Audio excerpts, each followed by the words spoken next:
doing it. Redo. Okay. Stop.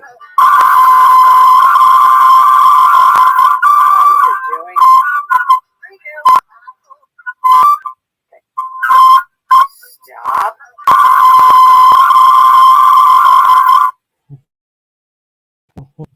Yeah.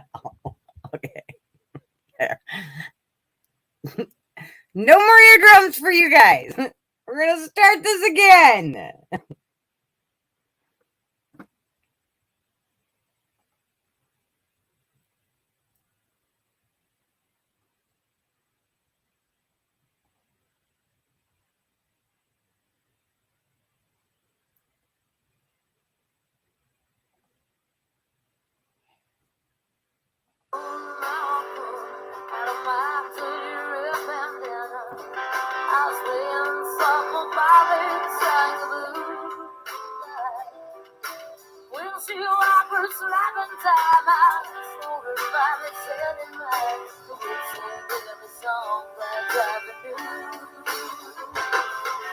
Freedom's just another word for nothing left to lose.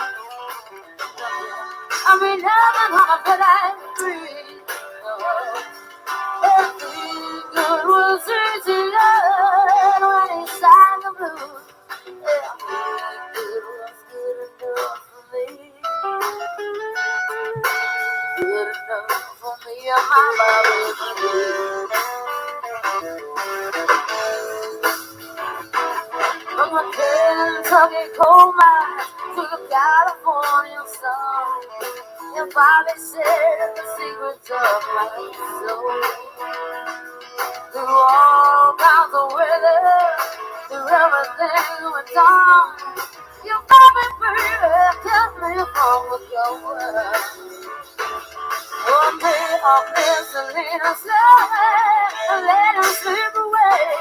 He's looking for that home, and I'll be fine, but I trade all of my tomorrows for one single yesterday to be of his body next to mine.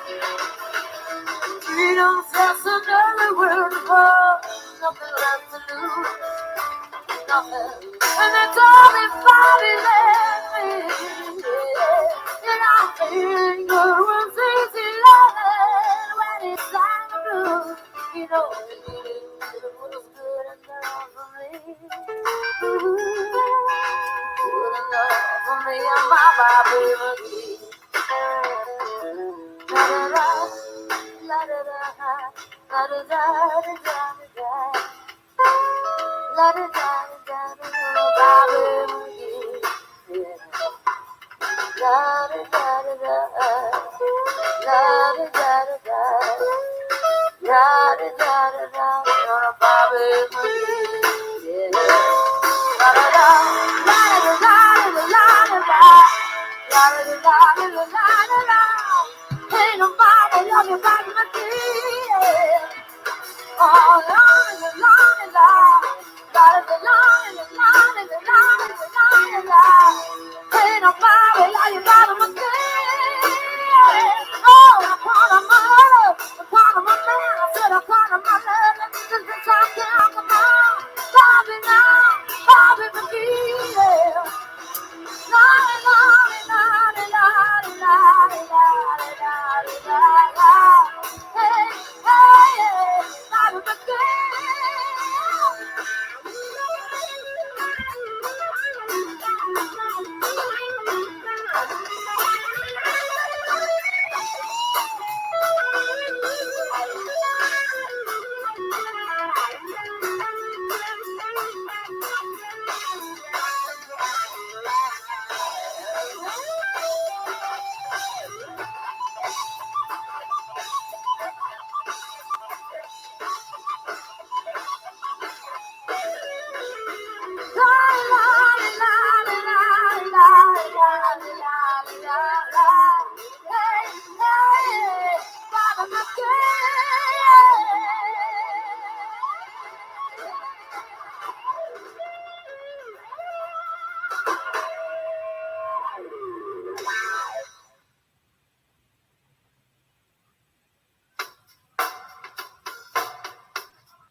I hate the world today.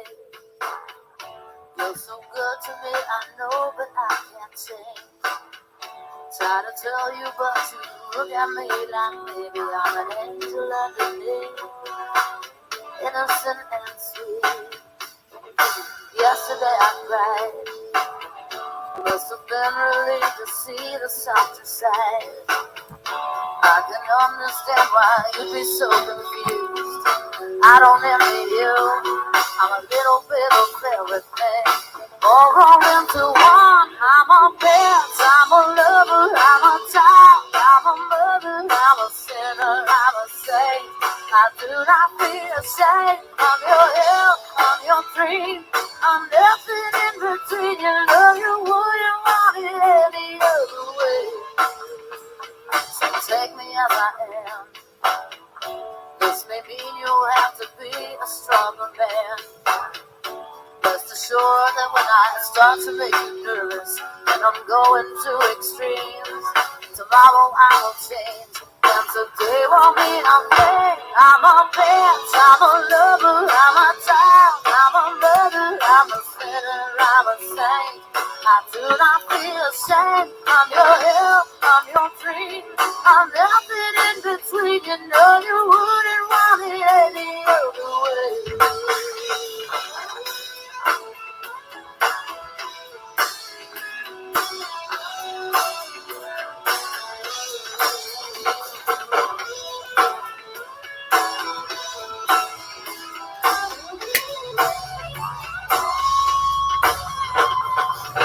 Just when you think you got me, figured out the seasons already taken. I think it's cool you do what you did and don't try to save me. I'm a bitch, I'm a lover, I'm a child, I'm a mother, I'm a sinner, I'm a saint. I do not feel ashamed. I'm your help, I'm your dream. I'm nothing in between. You know you wouldn't want it any other way. I'm a bitch, I'm a tease, I'm a goddess on my knees. If you hurt, when you suffer, I'm your angel undercover. I'm in love, I'm revived. Can't say I'm not alive, you know I wouldn't want it any other way.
I got my hand in my pocket on my ding-a-ling-a-ling. I wanna call you on the telephone, baby. Just ain't get my thing.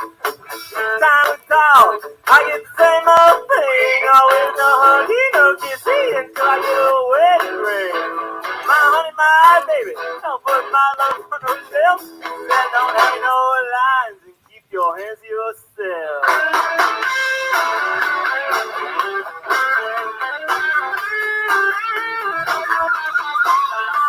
Baby, baby, baby, why do you want to treat me this way? You know I'm still your love boy. I still feel the same way. And when you told me the story about the milk and the cow and said no huggy, no kissy until I get a wedding vow. My honey, my baby, don't put my love on no shelf.